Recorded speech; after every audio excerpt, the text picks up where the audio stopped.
Assalamualaikum warahmatullahi wabarakatuh. Selamat sore, jumpa lagi dengan channel YouTube Mas Pandu Nirwana, Pandu Ferdinand. Nah, di kebun anggur impor Papan Atas, kebun anggur impor Jakarta, dengan saya Pak Suprianto. Ini lama ngonten sebelum puasa, sampai sekarang baru ngonten lagi. Nah, kali ini akan saya buka bahayanya membuahkan anggur belum saatnya. Artinya anggur masih terlalu muda, pohon masih terlalu kecil, dan dibuahkan apa akibat-akibatnya. Oke, agak mundur Mas Pandu. Ya. Nah, ini para pemirsa, kita lihat ini jenis Oscar ya, varian lawasan dari Jepang. Nih, Oscar. Oscar ya, dibolak-balik Oscar nih, Oscar. Nah, ini contoh saja para pemirsa. Nah, batang anggur ini dengan jari saya jauh lebih kecil ya. Ini hanya setingkat pensil. Kebanyakan untuk pemula dia bangga. Wah, anggur saya masih segede pensil sudah buah, Pak. Buahnya banyak, ya kan?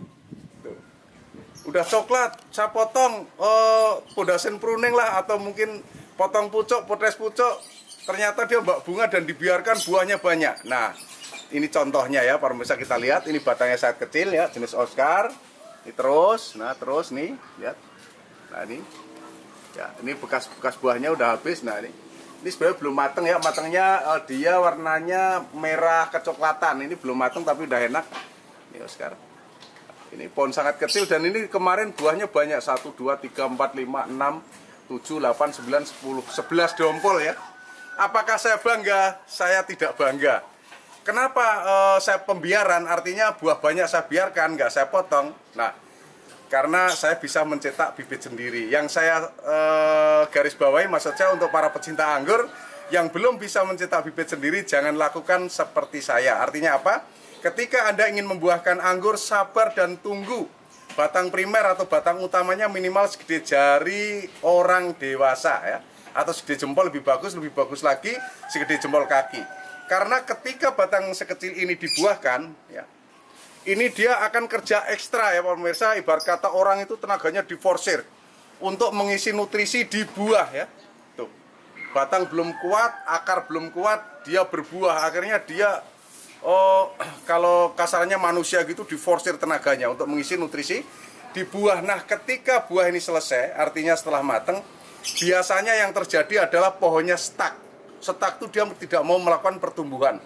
Ini kenapa pohon saya udah saya treatment, saya kasih asam humat, saya kasih pupuk NPK, saya kasih macam-macam, tapi pohonnya diem saja, tidak melakukan pertumbuhan. Nah, itu karena dia habis terforsir ya. Kasarannya orang itu udah habis tenaga ya. Orang sama kayak bayi prematur gitu ya, lahir belum saatnya. Nah, saya harap untuk mencegah hal-hal yang tidak diinginkan, apa risiko terburuknya kalau belum saatnya dibuahkan adalah pohonnya mati para pemirsa. Kebanyakan mati ya. Pohonnya setelah dia buah-buahnya kita bangga, setelah bangga kita kecewa, atau mungkin kita menyesali belum saatnya kita buahkan, buah banyak kita senang, setelah itu mati kan, sayang banget tuh. Tapi pemirsa jangan takut kalau terjadi seperti itu, dan setelah buah banyak karena pohon belum siap buah terus mati. Yang penting tahu tempat di mana beli bibitnya. Tetap di Pak Suprianto, Kebun Anggur Impor Jakarta. Kalau dekat dengan Jakarta silakan datang, Jalan MKV 1, Gang Film nomor 9, RT 02 RW 04, Kelurahan Jagakarsa, Jakarta Selatan. Atau WA ya, tidak SMS tapi WA di 087 888 700 600 087 888 700 600. Nanti kita WA akan kita balas. Nah, kalau ingin berkonsultasi dengan saya, datang ke sini langsung boleh, nanya berbagai macam cara. Nah, termasuk triknya bagaimana Pak cara menyelamatkan anggur kecil pohon segede pensil buah banyak ya. Setelahnya maksudnya salah satunya, kita diamkan, tidak menyiram yang banyak atau memupuk apapun. Tenangkan dulu ya. Kalau perlu tabur kapur dolomit supaya dia pH-nya menjadi baik, atau mungkin disiram asam humat.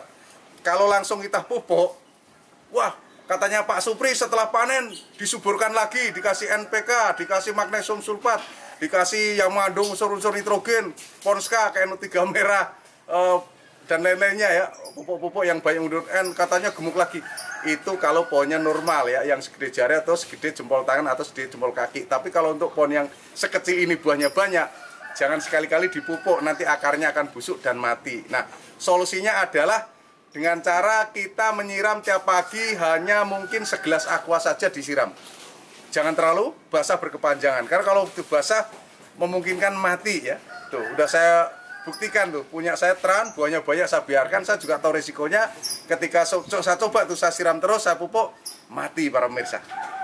Nah, setelah berapa lama Pak kita lakukan itu kan, kita hanya siram air saja tiap pagi, mungkin bisa 3 sampai 1 bulan, 3 minggu sampai 1 bulan. Baru kemudian kita pancing dengan pupuk NPK dikit-dikit ya.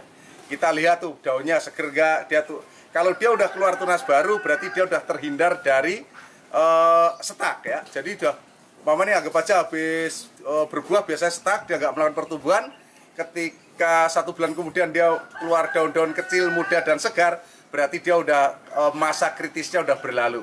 Silahkan melakukan pemupukan seperti biasa tiap minggu dengan menabur mungkin pakai 3 jari ya, ngambilnya 3 jari NPK kita tabur tiap minggu, atau mungkin diselingin dengan magnesium sulfat supaya tumbuhan itu segar, daunnya tebal ya, daunnya segar gitu. Karena magnesium sulfat atau garam Inggris itu dia bagus ya, istilahnya memberikan kalau kita itu kayak vitamin gitu. Habis makan terus minumnya extra jus atau minum kopi, badannya lebih seger ya. Dan selang-seling boleh hari Minggu, mungkin hari Minggu minggu ini NPK, minggu depan magnesium sulfat. Atau Pak, saya nggak ada NPK, saya nggak ada magnesium sulfat ya, cukuplah dengan POC, cucian air beras boleh, rendem-rendeman dari daun mungkin kulit pisang, bikin POC itu pupuk organik cair ya para pemirsa. Kita bisa merendamnya di air, campur molase dan lain sebagainya, dicampur-campur, dibiarkan ya. Campurannya ada di YouTube sebelumnya. Boleh nanas ya, nanas itu bagus, kulit pisang bagus ya. Terus dikasih molase, dikasih bakteri 4, dibiarkan 3 bulan untuk berapa yang baru jadi, namanya ekoenzim tuh lama tuh baru jadi kalau yang cepat POC. Kalau pengen lebih cepat lagi PSB ya, PSB itu bakteri fotosintesa, cukup dengan micin sama telur, bikinnya dicampur air terus dikasih PSB udah jadi, boleh pesan ke saya atau mungkin WA ke saya, Pak saya nggak punya biang PSB, nanti kita kirim biangnya. Di tur-tur sebelumnya bisa dilihat ya caranya, klik Mas Pandu Nirwana ya, Pandu Ferdinand, klik terus pilih video, jangan yang pilih beranda. Kalau yang dipilih beranda, YouTube orang lain akan masuk, tapi kalau diklik video, nanti yang muncul adalah videonya Mas Pandu semua. Bisa dilihat bagaimana cara memperbanyak PSB. Jadi kalau bikin pupuk POC lama, berbulan-bulan baru jadi, kalau PSB cukup 2 atau 3 minggu udah jadi, udah bisa digunakan, dan tidak akan habis ya sampai sepanjang masa. Oke, terima kasih. Apabila ada kesalahan kata-kata saya mohon maaf yang sebesar-besarnya. Assalamualaikum warahmatullahi wabarakatuh.